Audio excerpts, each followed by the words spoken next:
Looking to provide your school or organization with high-quality audio products at affordable prices? Andreas Communications specializes in designing microphones, headsets, USB adapters, webcams, and more to ensure online reliable communication. Their EDU series of products are built to withstand the rigors of classroom usage. Andreas Communication partners with iTutor to provide an exclusive discount for Learning Can't Wait listeners of 40% off their noise-canceling headsets. Head to https://andreacommunications.com/iTutor/today to access this limited offer. IPEVO is making online learning simple for educators and students alike. Their affordable and lightweight document cameras let teachers simply plug and play to share anything: homework, live demos, PowerPoints, videos, and more from anywhere. Compatible with any device, teachers can make the most of their document cameras with creative filters, time lapses, stop motion, and more through IPEVO's free software Visualizer. IPEVO and iTutor have partnered to provide a 20% discount to all Learning Can't Wait listeners. Visit ipevo.com/iTutor to upgrade your technology today.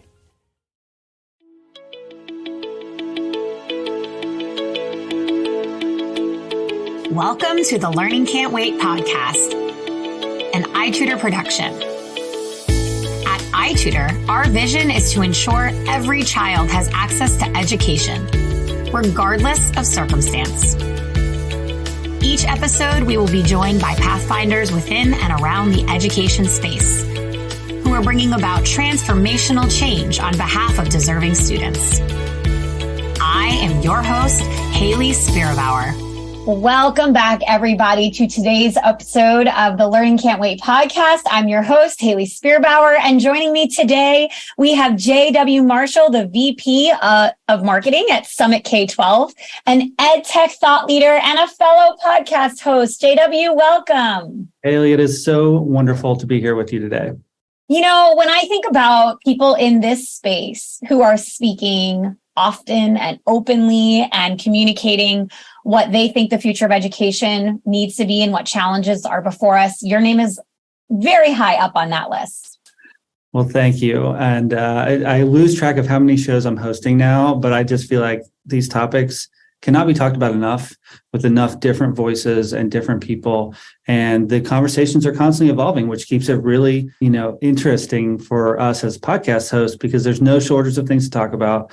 And it's just really great that the audiences are listening and they're taking these conversations and putting them into action in schools and school districts every day. And it's a really exciting time in education right now.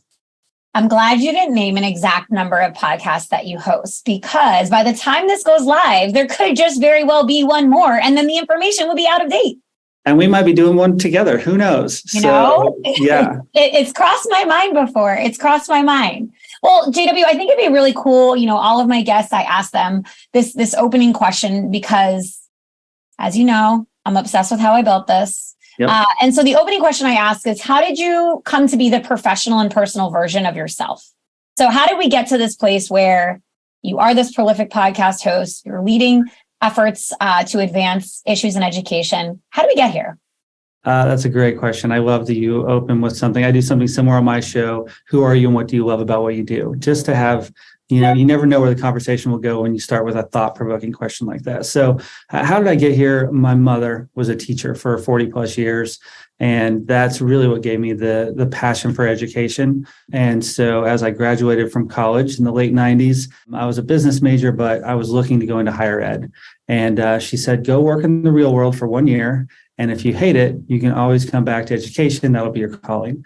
And I was so fortunate to land at an ed tech company that was just starting up called Study Island. And it was I've heard of it. Right? They've been through a crazy journey. I kind of saw it all there from 2004-05 to 2011-12. It was just a very transformational time in education then as it is now. And I got to do the two things I love, business and marketing and education, and got to reach educators on a massive scale as a marketer. And so that led me through my career working with ed tech startups. And then really during the pandemic, I did what a lot of people did, was start a podcast. I'd never done that before, listened to podcasts, loved them, but never thought, who am I to have these conversations? And as I started inviting my immediate network and then having people show interest in the show, and then big names like Michael Horn and Deborah Quazzo and people, kind of resonating with it, it just took off. And the next thing you know, 25, 50, 100 episodes, and one podcast turns into 4, 5, 7, different shows. And now getting to speak at conferences and moderate panels and discussions. It just really is something that I've always been passionate about. And I love this platform to be able to leverage media for good. And of course, through the pandemic and now coming out of the pandemic, there's so much work still to be done. We've made so much progress in so many areas. And I don't think we can talk about it enough. And I really love that we celebrate the success that's happening right now. And we don't just talk about a utopian, distant future of how it could be. We really try to bring people onto the shows that are in the weeds, that are doing the work, that are seeing success, because so often you see posts on LinkedIn that say, oh, well, how do we tackle, paying teachers more? And I can say, I just hosted Scott Murray from Ector County ISD in Texas, and here's how he's doing it. He's found these state and federal grants, and you fill out the paperwork, and then you put in these incentives, and now he has master teachers making over 100K. And otherwise, I would just be complaining with everyone else on, the problems. And so I really feel like, getting to do this is really a blessing and a responsibility to, the audience to really share the good stuff that's happening and, inspire people, but with real life stories is just really exciting for me.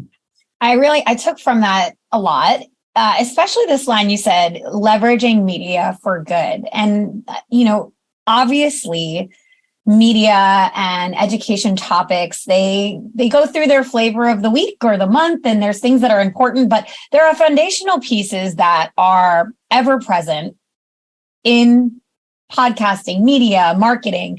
And I want to just talk about that in a second. I want to talk about the current state of affairs and what we have to focus on right now. But before I do, you also named reaching educators. How at a meta, I'm like at this meta 30,000 foot level here, JW, how do we reach educators, right? Like ultimately they are the almost end user of pretty much everything in education. Then they are and students are. So how do you reach them? Yeah, I think there's a couple ways. One is media, and think about how do we consume media in our personal lives, on Netflix, on TikTok, on YouTube, on podcasts.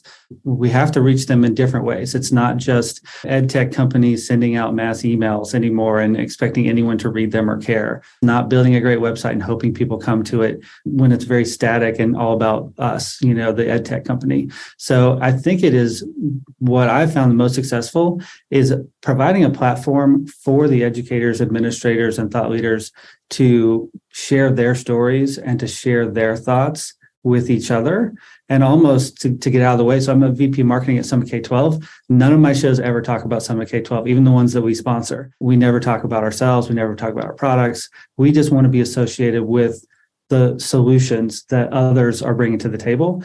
And naturally, some people will then find our website, or they'll say, oh, this must be a pretty cool company if they're helping, bring these conversations to light in a very non-self-serving way. And maybe there is some affinity that way, but it's not about us. It's about the people that are out there on the front lines in the classroom, and the administrators who often, get a bad rep, but they're the unsung heroes many times. They're trying to innovate too. They don't want to lose teachers. They want to do the right things by and large. And so bringing more transparency to what's actually happening. And I think that's a really interesting point through the pandemic, that people are being more their real selves. It's not just polished and professional and wanting to look good all the time and brag about all the great things they're doing. People are being much more honest about the challenges that they're facing and what they're trying to do to make them better. And some of those things are succeeding, and we need to get the word out. Some of those things aren't, and we need to get the word on that too, so that it saves someone else from that time and effort of something that maybe isn't the best. And as you know, there's a lot of different things you can try now with education technology, with high dosage tutoring, with just different models of education, that we're all kind of more open now than we have been in 100 years to these new possibilities. And how are we all going to figure out collectively what's the best if we don't talk, if we aren't transparent, if we're in a silo doing our own research for 2 years, and by the time that research comes out, the education's evolved again and it's almost too late. So I love the fact that this is very real time. You can talk about the same topic 10 times in a year because every month you talk about it, ChatGPT, it's going to be a little different. And so we don't want to go there on this episode, but there are these topics that are just going to keep evolving rapidly. And we have to be consuming these best practices and these thought leadership initiatives in real time, or it's going to be too late to kind of implement what we're learning. You mentioned or alluded to what you're calling the Great EdTech Audit. And this is a topic that in season 2 of the Learning Can't Wait podcast, we talked about often. I talked about it with Abbas Manji of the CAO and founder of Kiddom. I talked about it with quite a few folks, just this idea that we're at a saturation point with technology tools. So for you, what is the EdTech Audit and how do you see it playing out in real time? Yeah, and I think we've been at a saturation of EdTech tools for 10 years. So this isn't a new thing. This is just something that the pandemic has shown the light on, that you didn't realize in your district, 1,500, 1,800, depending on the research studies you look at, number of tech tools used in a district. There's no way you can use all those. So there's redundancy, there's inefficiency, there's one-off things that only one teacher or one school uses, but everyone else is paying for. It's costing us a lot of money. And the biggest thing is it's costing us time. Right? Even free programs aren't free, right? The time to learn them, do the PD, implement, see if they worked or not. It's just overwhelming. And new ed tech companies are coming up every year with great solutions. And so how do you find this balance of, well, we can't just use the 10-year-old programs with a lot of efficacy from 10 years ago because they may not be relevant anymore. But do we really want to go with a startup that just started last year? Again, I think media plays a big role in let's amplify the things that are working quickly so that others can know about them. But really, let's look at all the systems we have and take a real honest look. I know it's funny, every new president always says, I'm going to go line by line and, the whole national budget. And I don't know if it ever happens or not, but districts need to be doing that. They need to be looking line by line. What are the things that aren't even being used first? And why aren't they being used? What are the things that are being used the most? And are they actually working? It's not rocket science. Find the things that are being used the most. And if they're working, keep them. If they're not, still ask why they aren't working. And then look at the bottom. Which ones aren't being used at all? Why aren't they being used? Do we need to try them, or is it time to cut them out of the budget? And I think very quickly we can make some drastic changes and open up new money for new programs if we take a hard look and kind of tighten our belts around. There's not enough time in the day to do all these things. We need to do kind of quality over quantity and kind of rein this problem in. And it's probably going to take a couple of years to phase into that. It's going to be tough to do kind of in 1 year, especially with multi-year contracts, but somebody at the district has to really be taking a hard look at it every day and evaluating the effectiveness. And there are tools out there now more than ever that can help do that, which is really exciting. One thing that I think you left off your list that I will talk about till I am blue in the face is you named what is working. But there's this secondary question that I think has to go with that, which is what is working and who is it working for? We know now more than ever that there's a huge diversity in the learners in our classrooms, right? We knew that many people in education knew that for a long time, but it is abundantly clear now as we have rising populations of English language learners, more and more students diagnosed with disabilities, that not every tool works for every student. And so I would add a point to your list for the next time you share it. What is working and who is it working for? Because if it's working, but it's only working for 9% of your population and it's not working for the rising and growing needs of your English language learners, which I know is a topic near and dear to your heart, then it's not actually working. Absolutely. And I think that reminds me of an article we put out recently about the 3 E's of evaluating, right? Is it effective? Is it efficient, and is it engaging? And then we crowdsourced 2 more E's. One of them is it easy to use, which is probably number 1. If it's not easy, nobody's going to use it. And I think it was you who said, is it equitable? I do talk about this everywhere.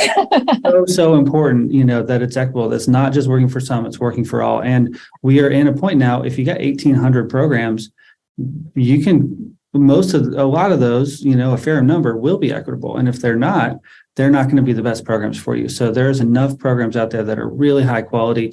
And I think the last point is it's not good enough just to be good in the software you're using. There's great stuff out there and you need to be going for great. And you need to be crowdsourcing with other districts, with other people around what are the must-haves, what are the things people can't stop talking about, and that's the cream of the crop. And life's too short to just have a bunch of average or good programs.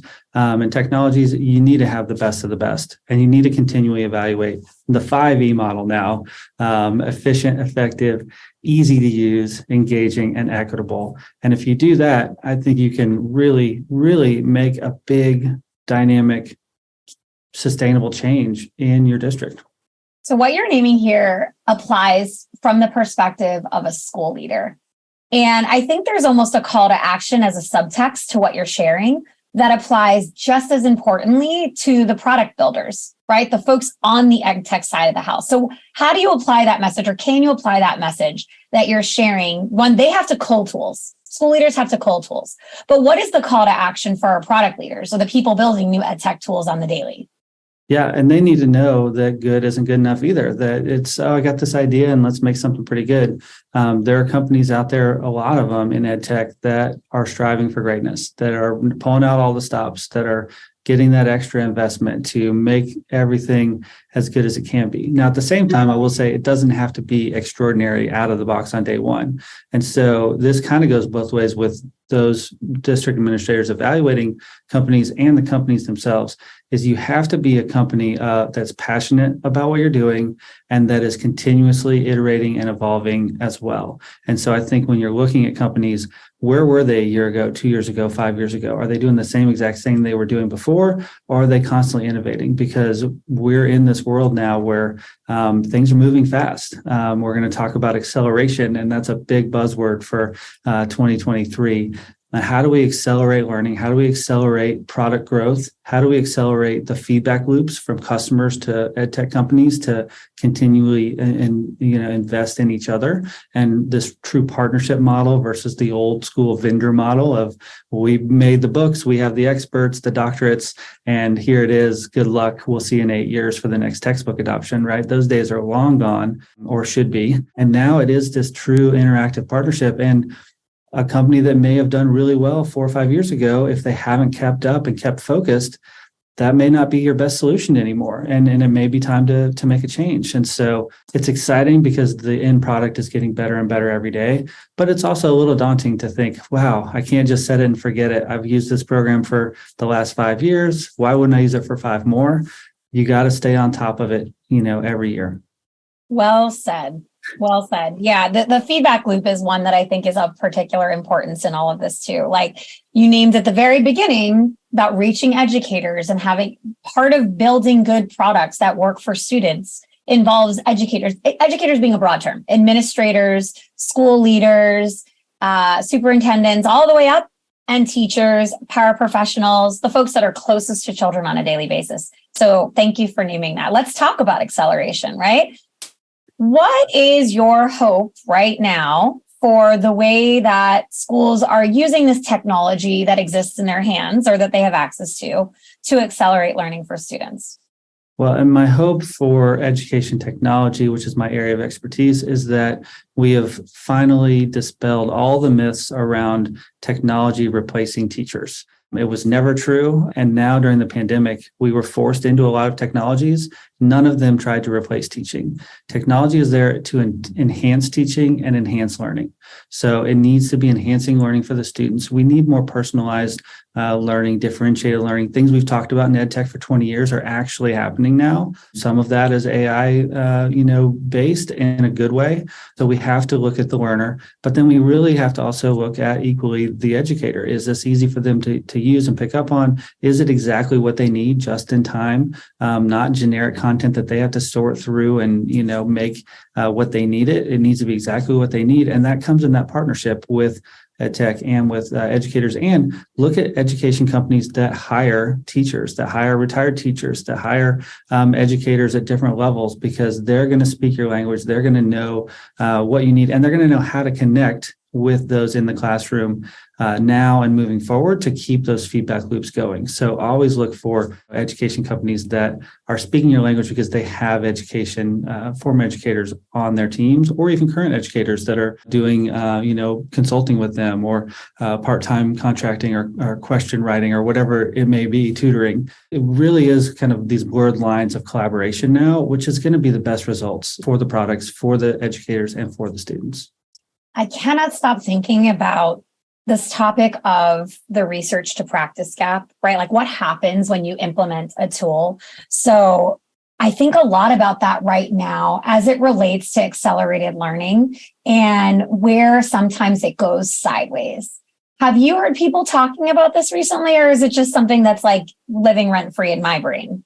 It's not just you. Again, we've made so much progress in the last couple of years with new technology. It's like we have technology to help the technology now. Again, I don't want to go into ChatGPT, but it's so hard not to. But like, let's do it. Let's dive right in. You can do it so many ways. That like, students could write the paper, but also you could use it to grade the paper. You could use it to enhance something you've already written. You could use it as a compare and contrast of what you wrote versus the computer. So now there are technologies. I'm going to leave it right there on ChatGPT. There are technologies that are going to help you evaluate the technologies that you're using, which is really exciting because it's a very daunting, manual, labor intensive task in the past to look at all this big data and figure out what's what and who's working for what students and different student populations.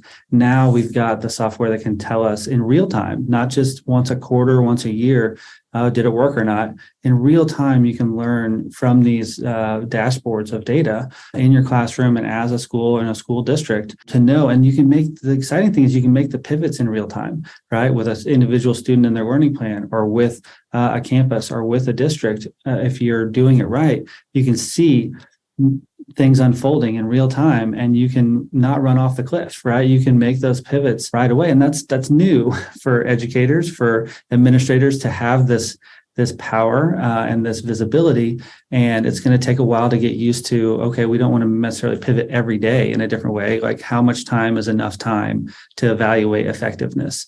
I think is going to be the next question now that we're getting more tools to do this in real time, is figuring out, how does it work and how much do we put into external studies or studies that companies run on themselves versus our own data and our peer review data. I think that's the kind of gold standard we want to get to, is that the technology is there for districts and schools to do their own evaluation in real time, and they start sharing that, and there's more peer review data that don't just take the company's word for it, or one case study that was picked out of 1,000 customers that, this one did really well. And there could have been external factors besides that product, right? But if you start seeing consistent peer review, peer shared data and effectiveness, that's exciting to see we're on the cusp of that as a next step in research efficacy. The drive towards research and efficacy has me celebrating both internally and externally. I have to tell you, having been in ed tech for nearly 6 years, and having been an educator who regularly utilized ed tech in their school and in their classroom, it feels like everything is coming together like exactly right now. The emphasis both nationally at the federal level, the emphasis in state legislature that's being written and codified today, the way that there are organizations springing up with their sole service to be efficacy and evaluation, the way organizations are incorporating research in-house, it makes me so happy. It also then connects back to what we were talking about a moment ago, which is if we have to code tools, how can a school leader, other than hearing from their neighbor or other hearing from the media, what's great, really assess what is impactful and for whom, right? Like that is the question. And if this bend of research continues onward, and I believe that it will, we'll get there. And we have to. We owe it to our students. I've said this and I'll say it again. We're at an inflection point with this. The learning loss, the unrealized learning is real. And so we can either play catch up for years and try to get back to where we were pre-pandemic levels, or we can innovate and we can change and we can accelerate learning, truly accelerate learning, to where not only will these students catch up within the next year to 2 years, but the acceleration will continue into year 3, into year 10. So there is this opportunity of a lost generation of students and learning, or the alternative is the acceleration of learning to where these students at the end of their K-12 careers, at least, will end up learning so much more than they would have had this terrible tragedy and group trauma of the world not happened in the pandemic, because we've truly accelerated learning. And sometimes I am very optimistic, but I get a little cynical when state leaders or federal leaders, talk about this, need to accelerate now. And I want to say, where was this 5 years ago before the pandemic? Why did it take a pandemic for us to want to truly accelerate learning and make U.S. not it's low ranking in the world of education that it is, right? So I get off the soapbox quickly and say, okay, back on track. Let's look at the future. Let's look at the acceleration. And I think we were in the pandemic long enough that it wasn't just a month, or 3 months, or a year where, okay, that was terrible, but let's go back to the way things were. Let's cling to the past. I think we were in it long enough and we saw the benefit, and we got through the hard, forced change on everyone with the technology. And now we can't go back because the genie's out of the bottle. And so I think that's the most exciting thing, as you talked about it all coming together right now, is that I think there is that sustainability of pursuing acceleration in the right ways for everyone moving into the next year and the next decade. I'm glad you named both the academic component and the social emotional piece, because I think that the predominant kind of dialogue right now is not in opposition to one another, but it's either talking about academic gains or mental health needs. And I think that those two things I know those two things are inextricably linked. Students face, as you mentioned, trauma, and trauma affects your brain, and it makes it difficult to acquire knowledge. It has profound impact on your bodily functioning.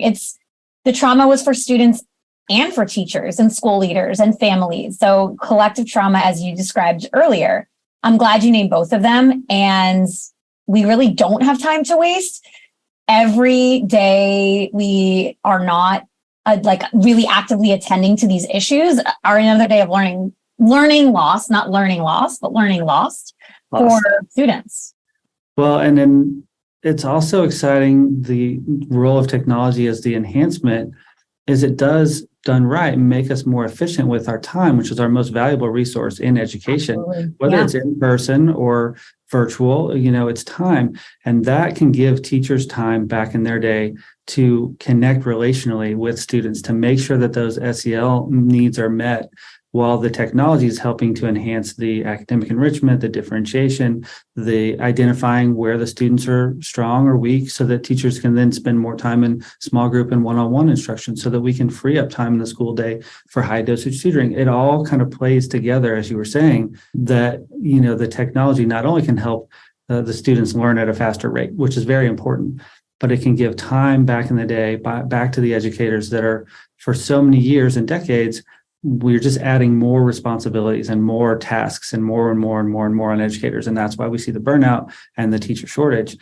We have the opportunity with technology to take some of those things off their plates, grading papers all night, doing lesson plans, having to prep for every lecture, especially if you're now teaching something you've never taught before, because there's a teacher shortage and you have to cover. So leveraging the technology, the curriculum, the videos, why not watch a video from someone who's an expert in that world, of physics, versus a biology teacher that's been asked to teach physics this semester, right? That's a disservice to the student. But what that video can't do is build a relationship with that high school student that can't, really get to know them and help them learn how to learn. I think there's two key things here. One, we need to teach the students how to learn. And then almost equally important, we need the educators to inspire those students to want to be lifelong learners. It's no longer a nice to have to be a lifelong learner. It is a must have, not just for students, for all of us. As the world of work evolves, as our world evolves, we have to build that into our students from early ages all the way through high school and college, so that they can function and be a good citizen, global citizen moving forward. I threw a lot at you right there, but if you can't tell, I'm pretty passionate about these topics. No, as you should be. And I'm like really resonating with these last few points you're making here about creating lifelong learners and curiosity. And I think that this generation is technology savvy from the moment they're born. Likely one of their parents is holding a device, taking pictures of them when they come out of the womb at this point. So, digital natives, like whatever term you want to use, technology has the ability to enhance. I think about my own boys at home, and my 3-year-old now will say, if I teach him something, we're talking about something science related, he'll go, "Mama, show me in video." And I'm like, well, yeah, because you're used to me pulling up Brain Pop, or you're used to me getting Nat Geo, or you're used to me showing you something, because that didn't exist when we were kids. Like I couldn't learn the migration patterns of birds by watching a video online when I was 3, no less 10.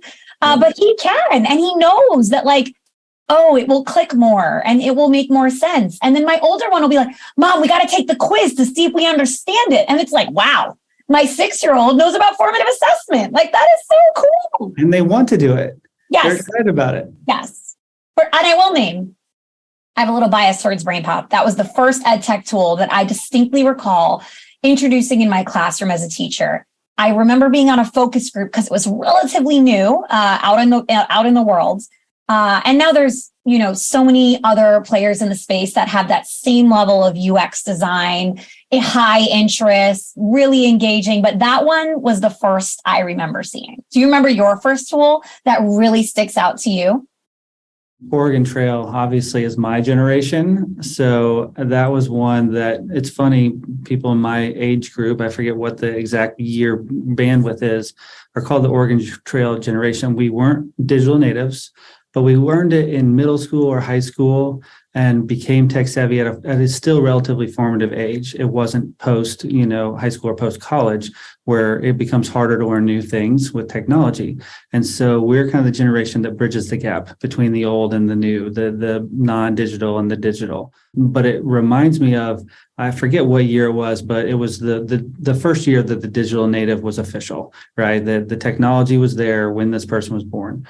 And now I believe we've crossed into the digital native of the digital native, right? So that someone that was born when the technology was here, and now it's their children. So it's like a double, level of digital native.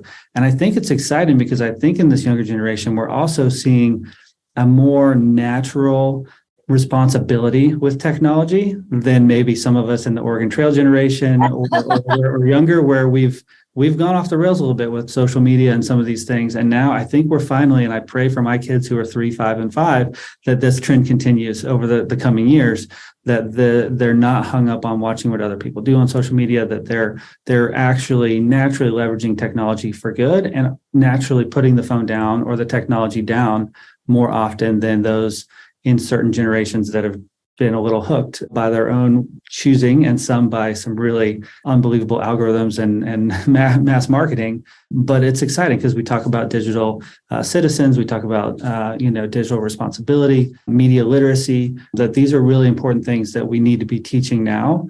But my hope is that we won't really have to teach them in 10 years from now, because it'll be more a natural. Of course, you wouldn't stare at a screen for 8 hours a day. That's insane, right? These kids are going to be smarter than us in those regards, that, you use technology for this, but you would never use it for that. But those of us that were kind of the first ones to do it didn't know any better. And so I think there's this really interesting sea change of the position of technology in the world as it becomes more ubiquitous, more equitable. I think it's also going to find its place more naturally. And that's my hope, is that we don't have to go through these extremes any more, because we're getting more tech savvy in a real social emotional learning kind of way, right? That's what's healthy and what's not healthy with technology. Yeah, the science behind it all, right? Yeah. So JW, as we're coming to a close on today's episode, I have an ending question I always ask as well, which is, what advice would you give a teacher starting their career? I'd love you to answer that, of course. That is a great one. And all right, so, and this is, I don't want to say what date it is and what year, because we don't want to be timed out, but things change. And so my advice may be different later. But right now, in this current environment, for any teacher, but especially a new teacher starting right now, is you have this unbelievable leverage that you don't know if you're it's your first year teaching, that teachers have really never had before, and that you can be what I like to call an innovation rebel right now and not get fired, and not, as long as you have the best interest of your students and you're doing what you think is right, most likely your administration will partner with you and collaborate where they may not have been as open pre-pandemic, but we need you. I'm begging you, make the teaching profession what you need it to be for you and your mental health and for everyone else. If all the teachers right now would have the confidence and the green light to do that, I think we would see a resurgence of teachers back into the classroom, because we've lost our way. We've piled too many things on. We've stressed you out. We've put in all the red tape. We've cut through some of that, a lot of that through the pandemic. And right now you've got this leverage where if you did get fired, the district next door would hire you and probably pay you a little bit more. So it's a really big responsibility. You could also mail it in and you could quiet quit, and don't do that. Please. The kids need you. All of us need you to do this job, but feel the sense of empowerment that you know your students, even if you're first year and you've not done this before, use your instincts. Do what you think is the best for the kids. And even if not everything works, because it won't, you'll have some failures, learn from them quickly and keep pursuing what you think is best and sharing those ideas and collaborating with administrators. And we have an opportunity right now, not only to accelerate student learning, but to make the teaching profession what it needs to be, why you got into it. And we need that now more than ever to have a sustainable future for our public education system. You hear that, innovation rebels? That term. I'm definitely going to credit you, but I'm going to use it with crediting you at the same time. That is quite the challenge. I love that. I love the way that you brought it home and tied it to something we didn't talk about, which is the teacher shortage. Next time. We'll do it next time. With that, JW, thank you so much for coming on the podcast today. It was an absolute pleasure interviewing you, hearing you as a guest versus all of my listening of your many podcasts as a listener. Thank you so much. I love being a guest whenever possible. And I've been wanting to be on your show for a long time. So I'm glad we finally were able to get the schedules aligned and make it happen. And we look forward to having you on one of our shows, my shows in the future. And I hope to be back on this one again. Thank you so much. Thank you, everybody, for tuning in today.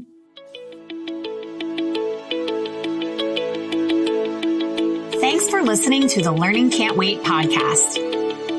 If you liked what you heard, please rate, review, and share this episode. Be the first to know when we have a new episode by subscribing wherever you listen to podcasts. If you'd like to be a guest on the show or have a suggestion for an episode, email us at podcast@itutor.com. Grow your teaching staff with just one click.